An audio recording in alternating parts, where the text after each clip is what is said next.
আসসালামু আলাইকুম স্যার। আমি ক্যাপ্টেন আরিফ স্যার। সবাই আমাদের জন্য দোয়া করেন।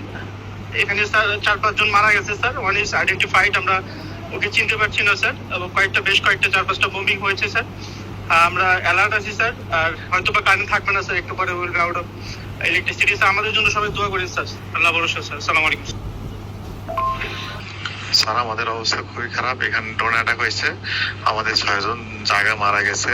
6 জনের আশঙ্কা খুবই আশঙ্কাজনক। 6 জনের মধ্যে একজন মনে আল্লাহ, আর দুই কতক্ষণ বাঁচে রাখা আল্লাহ জানে। আমাদের এখানে এখন নাই, ফুয়েল নাই, কোনো কিছু নাই। ফুয়েল স্টেশন উড়িয়ে দিছে, জেনারেটর বন্ধ, প্রায় নেটও বন্ধ হয়ে যাবে।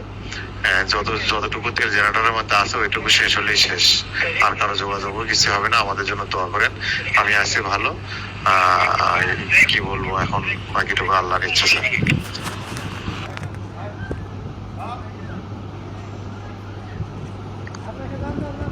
অবস্থা খুব খারাপ। আমি এই ক্যাম্পে আছি, 5 জন অলরেডি মারা গিয়েছে। আমি এই ক্যাম্পে আছি, অবস্থা খুব খারাপ। এই ক্যাম্পে এখন নেটও থাকবে না। কি যে অবস্থা হবে, আমরা বেঁচে থাকতে পারবো কিনা জানি না। যুদ্ধ বিমান নিয়ে আমাদের আমরা নিরাপদ দূরত্বে আছি স্যার। একটা গাছের নিচে আছি স্যার। ঠিক আছে, চারপাশে খেয়াল রাখো।